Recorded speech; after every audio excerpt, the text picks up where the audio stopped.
Hey guys, and welcome to this week's Octatrack video. First of all, I'd like to apologize for my relatively late video this week. I've been preparing pretty hard for a show that I'll be playing in Long Beach on Saturday. If you're interested in seeing how I put everything together in a live show, this is the show to see, if you're in the area, of course. So I will link details to that show in the description, along with any songs that I talk about today. But basically, today's video is a recap of some things that I've been learning along the way, just practicing for this show. And just to give you some background, this show is largely based on stems that I've put together from all the songs that I've written and covers that I've written.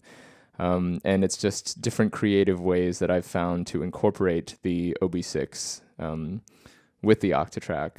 And instead of just going through the set, which would arguably be more entertaining. I'm going to save that for next week, and this week I'm just going to go into some of the nitty-gritty details of how to improve your workflow and how to not get lost working with MIDI. So to start with, we're going to start in the MIDI section and just go over some things that I've been learning. So for example, you have this chord here. If I play on the keyboard, as I mentioned in my last video, I can basically tell that trig to play those notes. I can also adjust them by rotating these knobs. And something I learned just this week actually was that when I'm rotating this knob, there's actually a keyboard down here that I can use to reference where in the keyboard I'm actually playing the chord. And that actually has changed up a lot of how I use the Octatrack. I didn't realize it was so easy to tell. So moving from there, say I have 4 chords like that, and I turn this ARP off.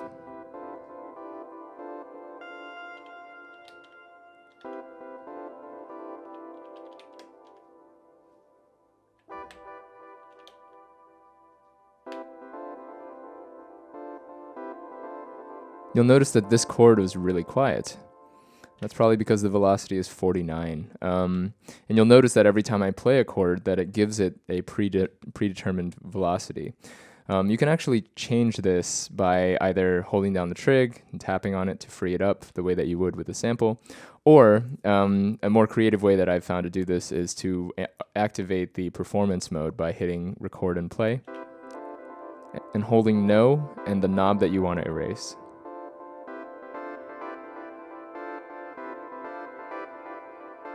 And I'm doing the same thing with length. And basically what that means is now I have these 4 notes to control. Let me just turn down the reverb on this because I can't hear myself.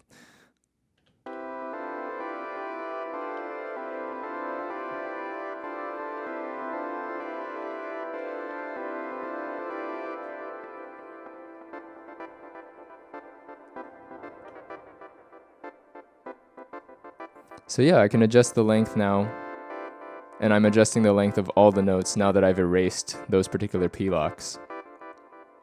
And I found this to be a good solution because oftentimes I'll have, like 4 pages of chords that I'm playing out, but then after the fact I'm like, oh shit, I need to go back and lightly tap the knob on all of these to clear it. So using the performance mode to remove that is a much faster way to do it. Other things that are related to performance, some of you have mentioned that these tracks only have 4 notes attached to them.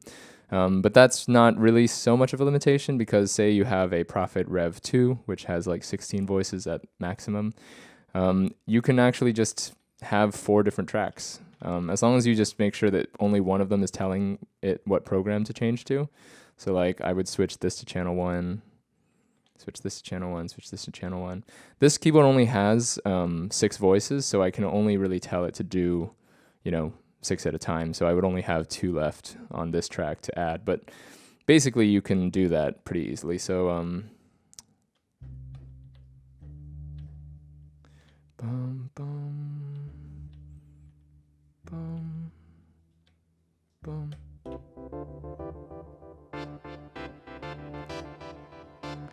And this starts to get really fun, actually. So moving from here, if you have something like your per track scale mode set up, That means that, and that's by going into function pattern and setting it to per track.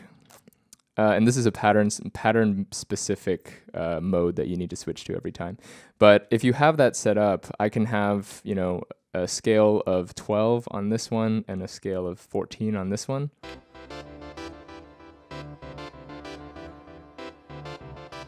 And then I get these interesting polyrhythms from that. Or I can do double time even by going over to this scale and telling it to be 2 times. And you'll notice that they move differently, because this one's operating on 30-second notes now, and this one's operating on 16. So there's a lot of fun ways to kind of manipulate multiple layers, and that can yield some really cool creative results. For the sake of what I'm doing most of the time in like an arrangement mode, it's not quite as practical, but it's definitely something that I'd recommend checking out. I'm going to set this back. Other things. Oh, so like last night, I I was just sitting in bed thinking about the Octatrack, and I was like, what if the MIDI section has a down menu, the same way that the sample menus have all these options for slices and slots and what have you. It turns out it does. It has a chromatic keyboard, which when you don't have the record armed, you can just play your own keyboard. So if you have a boutique synth that doesn't have a keyboard attached, you can use your Octatrack to play. And then likewise, you would use the velocity right here. So in this case, you can actually play some chords. Obviously, you can't hold down a trig and map it. You'd have to perform it out, but it's still pretty flexible, I'd say. In the last video, I was talking about how you can use MIDI CC Learn to teach the Octatrack to command your synth. And then you can activate them by holding function and tapping on these knobs. So what's cool about that is I can have, like, if I have a particular preset that I really like, I can map multiple versions of that preset to different parts and switch between them. So that gives me a lot of flexibility. One thing that I will mention, though, is that these presets will relaunch at the end of your master scale pattern.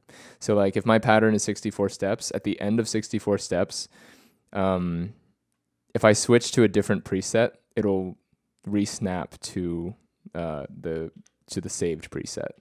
It doesn't snap to the values in the MIDI CC, but say I'm like playing this and I switch to, once it gets to the 4th step, it goes right back. So the way to get around that is just don't save a program change to your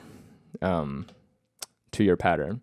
If you do have a pattern that you need a particular patch on, then you'll have to save it. But if you're going to go to a section where you're planning on switching between different patches, just make sure that you're not actually telling it to play a particular patch. And 0 is a patch, so you need to turn it off, actually. Right, so the last thing that I wanted to go over, and I think I've brought this up in the past, but it's worth reiterating, that there's a transcribe function within the arrangement view. If you're not super familiar with arrangement view, you can just like go watch another video. But if you're interested, I'll link the video that I made on arrangements. And basically, if you're using a lot of MIDI heavily in your set, there's some really cool stuff you can do by transposing each individual track in different ways. So say I have, like in this particular case, I have an ARP that I want to transpose in different patterns. And I could even be playing the same pattern, like I could be playing pattern 1 4 different times and just have, you know, 4 different kinds of transpose combinations in there. So in this particular case, I just have an ARP. And I play the same ARP but transposed up 8 semitones because that matches with the backing track. And then I go back down to +3 semitones here.